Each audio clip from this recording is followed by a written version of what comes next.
Hello everyone, I am Ashwini Vashishtha और आज हम बात कर रहे हैं द्वारका एक्सप्रेसवे के बारे में। जी हाँ, क्योंकि द्वारका एक्सप्रेसवे का इनॉग्रेशन होने वाला है। प्रधानमंत्री मोदी जी बहुत जल्द 15 से 20 दिन के अंदर अंदर इनॉग्रेट कर सकते हैं UR2 प्लस द्वारका एक्सप्रेसवे दोनों का। अब द्वारका एक्सप्रेसवे है। द्वारका एक्सप्रेसवे एकमात्र एक 8 lane elevated flyover and 8 lane service road नहीं है। ये बहुत सारे इन्वेस्टर की उम्मीद है कि उनका एक बहुत अच्छा रिटर्न यहाँ पे मिलेगा, मिल भी रहा है। और आप देख रहे हैं प्राइस किस तरीके से बढ़ रहा है। कितना सही है कितना गलत है मैं इस वीडियो में बात करूंगा जैसे जैसे हम आगे चलेंगे।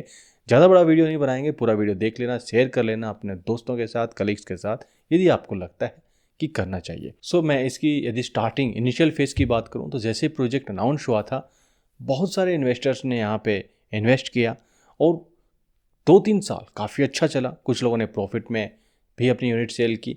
बट जैसे जैसे टाइम गया उसके साथ साथ इन्वेस्टर का पेशेंस भी जवाब दे गया, क्योंकि प्राइस बढ़ नहीं रहे थे एक पीरियड के बाद, 2 से 3 साल के बाद। अब कुछ इन्वेस्टर हैं, उन्होंने और भी इन्वेस्ट किया और कुछ जो पहले का इन्वेस्टमेंट था वो भी रुके रहे। ये थे पैशनेट इन्वेस्टर, जो कि रियल एस्टेट की डिमांड है कि यदि आपको एक अच्छा प्रॉफिट लेना है तो अप या डाउन चले तो डाउन में आपको वेट करना ही करना होगा, क्योंकि स्टॉक मार्केट नहीं कि कहीं भी जाके ख़त्म हो। इसके बाद हम आज के टाइम की बात करते हैं, यानी कि कुछ टाइम पहले की पेंडेमिक टाइम आया। सबको एहसास हुआ कि यार अपना घर तो होना चाहिए, और इस एहसास के साथ जैसे जैसे लोग इन्वेस्ट करने लगे, एंड यूजर इन्वेस्ट करने लगे, इन्वेस्टर को लगा भाई यहीं पैसा डाल दो, सब कुछ यहीं है। और इसके बाद क्या देखा आपने कि यूनिट जो 2-2, 3-3, 4-4, 5-5 साल से पड़ी हुई थी, जो कचरा था ना, वो भी बिक गया। और उसके बाद जो अच्छी यूनिट थी उनके रेट तो आप जानते हैं किस तरीके से बढ़े। पूरे इंडिया के अंदर ये देखने को मिला, बट गुड़गांव में काफ़ी ज़्यादा था और द्वारका एक्सप्रेसवे में तो पूछो ही मत। अब द्वारका एक्सप्रेसवे इसलिए बोल रहा हूँ कि 5 से 7 साल के अंदर उम्मीद की जा रही थी कि Dwarka expressway golf course extension road के बराबर खड़ा होगा। लेकिन ये क्या, ये तो अभी खड़ा हो गया बहुत पहले। आप देख रहे हैं कि जो अच्छे बिल्डर हैं वो द्वारका एक्सप्रेसवे पे जिस रेट पे आ रहे हैं वही रेट एक्सटेंशन रोड पे है, थोड़ा अप डाउन बस। तो क्या हुआ? यही हुआ कि द्वारका एक्सप्रेसवे पे उम्मीदें ज़्यादा यहाँ पर इन्वेस्टर को लगी, और इसके साथ साथ जो इंस्टीट्यूशनल्स इन्वेस्टर हैं, जो NRIs हैं, उन्होंने बहुत बड़ा पैसा यहाँ पे लगाया। क्योंकि आप देखते होंगे, ये हमारे जो परिवहन मंत्री हैं ना, गडकरी जी, उनका भी एक ड्रीम प्रोजेक्ट है। आप उनके इंटरव्यू में आप बार बार देखो, द्वारका एक्सप्रेसवे का नाम बहुत बार लेते हैं। इसको एक बहुत बड़ी हाइप मिली, और इस वजह से यहाँ पे जो रेट हैं, जो 4 से 5 साल बाद की उम्मीद की जा रही थी, वो आज हैं। अब कुछ प्रोजेक्ट हैं यहाँ पे काफ़ी वेरिएशन है, कुछ अच्छे बिल्डर भी हैं, अच्छे प्रोजेक्ट भी हैं, उनके रेट भी थोड़े कम हैं। और कुछ ऐसे भी बिल्डर हैं जो नाम काफ़ी बड़ा है, और कुछ ये दिखाकर कि हम इस तरीके से इतना एक्स्ट्रा लग्जरी, एक्स्ट्रा प्रीमियम, ये वो जो भी, ये क्या परिभाषा है एक्स्ट्रा लग्जरी की, मैं एक नेक्स्ट वीडियो में आप लोगों के साथ शेयर करूंगा कि कितना सही है, कितना करेक्ट है। बट इस नाम से इन लोगों ने और यहाँ पे अपना प्रोजेक्ट सेल करने स्टार्ट किए, और वही दो एक्सटेंशन रोड के बराबर में। और अभी भी आने वाले और भी बिल्डर हैं, जो आप उनके रेट देखोगे ना, सेंट्रल पार्क 2 है, शोभा का नया प्रोजेक्ट आने वाला है, शोभा के जो पहले के प्रोजेक्ट हैं उनके रेट जिस तरीके से बढ़ रहे हैं, और भी बहुत सारे बिल्डर हैं। तो ये लगता है कि पता नहीं रेट कहाँ जाएगा। हाँ, कुछ बिल्डर हैं जो एक्स्ट्रा लग्जरी का नाम लेकर भी कुछ ठीक ठाक प्राइस पे रेट है। तो अब हमें यहाँ से क्या मान के चलना चाहिए कि क्या इन्वेस्ट करना चाहिए? देखिए, क्या है, सिंपल सा फंडा है। ये तो नहीं कि सभी लोग इन्वेस्ट कर रहे हैं तो गलत कर रहे हैं, लेकिन ये भी नहीं कि सभी लोग, मैक्सिमम लोग इन्वेस्ट कर रहे हैं तो सभी लोग सही है। अब यहाँ पे मैं तो आपको यही सजेस्ट करूँगा यार, कि आप यदि इन्वेस्ट कर रहे हैं ना यहाँ पे, तो आपको सबसे पहले ये देखना है किस लोकेशन में, आपको अच्छा बिल्डर भी देखना है। लेकिन जो प्राइस है वो आंख बंद करके, जिस तरीके से आप जा रहे हैं कि भाई 20,000 पे आ रहा है तो 20,000 पे, 16,000 पे आ रहा है तो 16,000 पे, 18,000 पे आ रहा है तो 18,000 पे, मुझे तो निवेश इस बिल्डर में करना है। हो सकता है वो किसी के लिए ठीक है, उसका ब्लैक पार्ट जा रहा है, जो भी जा रहा है ठीक है, उसको जाने दीजिए। हमें ये देखना है कि बहुत सारे बिल्डर्स ऐसे हैं जो अच्छे बिल्डर्स भी हैं, अच्छे नाम भी हैं। अब उनकी यूनिट चाहे रीसेल में मिले या फ्रेश बुकिंग में मिले। मैं किसी बिल्डर के बारे में आज नाम नहीं लेने वाला किसी बिल्डर का, क्योंकि उससे होगा क्या, उसे ये एक मार्केटिंग हो जाएगी ना किसी बिल्डर की, क्योंकि हम बात किसी और टॉपिक पे कर रहे हैं। लेकिन फिर भी बहुत सारे ऐसे बिल्डर हैं जिनके प्रोजेक्ट 14-14, 15-15 हज़ार रुपये भी लेकर आ रहे हैं। नए बिल्डर या फिर ऐसे बिल्डर, नए बिल्डर जिनका कोई ट्रैक ही नहीं है, क्या रिकॉर्ड चेक करेंगे। और कुछ ऐसे बिल्डर जो बहुत पुराने हैं, उनका ट्रैक रिकॉर्ड ही इतना ख़राब है कि वो चली अब तक कैसे रहे मुझे समझ में नहीं आ रहा, लेकिन फिर भी उनके फ्लैट बिक रहे हैं। क्योंकि वो जानते हैं भाई कि आंखों पे पट्टी डालने वाले बहुत सारे लोग हैं मार्केट में जो अपने प्रॉफिट के लिए सेल कर जाएंगे। तो यही हो रहा है मार्केट के अंदर कि न्यू गुड़गांव में 12-12, 13-13 हज़ार रुपये का रेट लेकर आ गए ऐसे ऐसे बिल्डर भी। तो मैं अच्छे और बुरे बिल्डर में दोनों की बात कर रहा हूँ, लेकिन नाम किसी का इसलिए नहीं ले रहा कि फिर वो ये हो जाता है कि यार मैं तो किसी की मार्केटिंग कर रहा हूँ। मैं नहीं चाहता ऐसा किसी को फ़ायदा मिले, वो हमें खुद देखना है।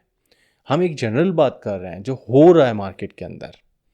तो यदि द्वारका एक्सप्रेसवे पे आज हम इन्वेस्ट कर रहे हैं तो मैं आपसे इतना ही कहूँगा कि जिस रेट पे कर रहे हैं वो रेट देख लेना। मैं पूरे ये नहीं कहता कि एक्सटेंशन रोड पे जो पोटेंशियल ग्रोथ है उससे कहीं ज़्यादा पोटेंशियल ग्रोथ द्वारका एक्सप्रेसवे पे है। लेकिन इसके साथ ये नहीं है कि द्वारका एक्सप्रेसवे के सामने कोई चैलेंजेज नहीं है, बहुत सारे चैलेंजेज हैं। आप सब लोग देखते हैं जिस तरीके से रेट है, इसको जस्टिफाई करना भी बाकी है। रेट बढ़ रहे हैं, अच्छी बात है। बहुत सारी जो लोकेशन है इसके बारे में ये कि कुछ नेगेटिव पॉइंट्स भी आते हैं कि भाई यहाँ पे गंदा नाला होके गुजर रहा है, वेटलैंड है, ये है वो है। वेटलैंड के बारे में तो अभी हमने देखा ही क्या है, जो कभी होता था। जो यहाँ पे 5 से 6 पॉइंट्स होते थे, एक पॉइंट बचा है अच्छे तरीके से, बाकी सब गायब हो गए। कहाँ हो गए किसी को नहीं पता। गंदे नाले की बात करें, ये गंदा नाला नहीं, एक नहर होती थी और पूरे गुड़गांव से होकर गुजरती थी। कुछ लोकेशंस में यहाँ पे द्वारका एक्सप्रेसवे के आसपास आप देखते हैं, बाकी पूरे गुड़गांव में कहाँ गायब हो गई किसी को नहीं पता। ये तो एसपीआर रोड के साथ भी होकर निकलता है। और काफ़ी प्रोजेक्ट्स हैं उनके, जो बड़े प्रोजेक्ट्स हैं, टाटा जैसे बिल्डर्स हैं, उनके साथ से होकर गुजरता है। लेकिन कहाँ है वो कहीं नहीं पता। किसी ने पार्क बना दिया, किसी ने कुछ बना दिया, तो ख़त्म हो जाता है एक टाइम के साथ। और वो द्वारका एक्सप्रेसवे पे भी एक दिन यही हाल होना है, लेकिन कब तक होगा ये कुछ नहीं पता। या तो गवर्नमेंट करेगी या फिर धीरे धीरे टाइम के साथ हो जाएगा। लेकिन अभी तो है, नेगेटिव पॉइंट्स है। अब यूँ तो इसके साथ में पॉजिटिव पॉइंट्स भी बहुत आ जाते हैं कि एयरपोर्ट से डायरेक्ट कनेक्टिविटी है। एशिया का लार्जेस्ट कन्वेंशन सेंटर आपको यहीं पे मिलने वाला है। UR2 से आपकी कनेक्टिविटी बढ़ने वाली है और वर्ल्ड क्लास इंफ्रास्ट्रक्चर आपको मिलने वाला है। और यदि हम लॉन्ग टाइम के लिए देखें, ये तो जो शॉर्ट टाइम के लिए अभी जो हम देख रहे हैं, लॉन्ग टाइम पे देखें तो भी बहुत सारे ऐसे जो इसकी पोटेंशियल ग्रोथ को दिखाते हैं, इंडिकेट करते हैं। आपका मैट सिटी है, आपका ग्लोबल सिटी है, आपका पंचग्राम सिटी है। बहुत सारे ऐसे वो हैं जिसकी वजह से द्वारका एक्सप्रेसवे बड़ी तेज़ी से ग्रोथ कर रहा है। लेकिन इतनी ग्रोथ होने के बाद भी मैं आपको आज भी कहूँगा कि जो यहाँ इन्वेस्ट कर रहे हैं, पूरे गुड़गांव की बात करूँ तो हम बहुत हद तक जिस तरीके से बड़ी प्रॉपर्टीज़ खरीद रहे हैं, महंगे रेट पे जो आ रही हैं, भाई लग्जरी प्रॉपर्टी है, एक जगह एक बार पैसा डाल दिया। यार जो जिनके पास ब्लैक मनी है ना, डालने दो। आपको ऐसी प्रॉपर्टी देखनी है जो बिल्डर भी अच्छा है, प्राइस भी इसका ठीक है, फ्रेश में मिले या रीसेल में मिले। हमें ये देखना है हाइप में प्रोजेक्ट है या नहीं है, हमें कोई फ़र्क नहीं पड़ता। लेकिन जो बड़े जो 4 से 5 करोड़ का हम खरीद रहे हैं, 5 से 7 करोड़ का खरीद रहे हैं, क्या होता है देखिए, ऐसा नहीं होगा कि आप बड़ी प्रॉपर्टी खरीद रहे हैं तो उस पर बहुत तेज़ी से ग्रोथ होगी। उसका जो ROI है आपका, जो छोटी प्रॉपर्टीज़ खरीद रहे हैं उनसे काफ़ी ज़्यादा होगा, उससे कम होगा। और ये आप कहीं जो दूसरी लोकेशन से उनमें जाके देख लो, MG रोड पे चले जाओ, गोल्फ कोर्स रोड पे चले जाओ। ऐसा नहीं है कि कुछ यूनिट्स को पकड़ कर आप बैठ जाओ कि भाई वो इतने में सेल हुई है, वो इतने में। वो न्यूज़ में है यार, रहने दो उनको न्यूज़ में। इन्वेस्ट करना है ना तो इन्फ्लुएंस मत हो। ये देखो मेरा क्या जाता है, मुझे तो फ़ायदा है। मैं आपको बड़ी प्रॉपर्टी बताऊं, चलो ख़रीद लो वहाँ पे 5 करोड़ की। मेरा तो एक ही प्रॉपर्टी में इतना फ़ायदा हो जाएगा जितना मैं 1-1 करोड़ की आपको 5 सेल करूँगा। लेकिन ये गलत हो रहा है। आप 1-2 करोड़ की प्रॉपर्टी खरीदो, आप कहेंगे कहाँ हैं ऐसी, बहुत सारी प्रॉपर्टीज़ हैं, आज भी हैं। लोगों के लिए नहीं है। लोग तो कहते हैं भाई 3-4 करोड़ से नीचे प्रॉपर्टी नहीं है, बड़े बड़े लोग बैठे हैं। तो उनके ऊपर नहीं जाकर हमें निवेश करना है अपने हिसाब से। 1 करोड़, 2 करोड़, 2.5 करोड़ जो भी है आप वहाँ तक जाके कर सकते हैं। लेकिन जिनके रेट, अब वो पर स्क्वायर फीट देखें भाई, 10-12 हज़ार रुपये तक, 13,000 14,000 रुपये तक, यदि कोई अच्छा बिल्डर आ रहा है तो आप वहाँ कर सकते हैं। 15,000 तक भी चल सकता है। लेकिन 18-18, 20-20 हज़ार रुपये भी आने वाले हैं, हम उनमें भी ऐसे ही करेंगे। कुछ ऐसे बिल्डर भी हैं, मैंने लास्ट वीडियो शेयर किया था जो अपकमिंग रेजिडेंशियल प्रोजेक्ट है, मैं आपको कमेंट बॉक्स में इसका लिंक शेयर कर दूंगा। एक भाई हैं, वो बोल रहे हैं कि आपने किसी एक, मैं उस बिल्डर का नाम नहीं लेना चाहता, उसका ट्रैक रिकॉर्ड देखोगे ना, और मुझे कोई ये कहे कि भाई आधे रेट में अब मेरी यूनिट खरीद ले, मैं नहीं खरीदूंगा। क्यों? मैं जानता हूँ, मैं निवेश कर रहा हूँ, निवेश के साथ मुझे हेडेक नहीं खरीदनी, मुझे फ्लैट खरीदना है। और वहाँ पे होने वाला है, उसके पहले के प्रोजेक्ट में ये हाल हो रहा है। मैं उसका नाम लेकर उसको बड़ा करूं बहुत ज़रूरी नहीं है। यदि आपको लगता है कि मुझे ऐसे बिल्डर और अच्छे अच्छे जो बिल्डर हैं उनको शेयर करना चाहिए कि भाई इस रेट में, कम रेट में ये भी आ रहा है, तो फिर आप मुझे कमेंट बॉक्स में लिख सकते हैं, मैं आपको वो भी शेयर कर दूंगा।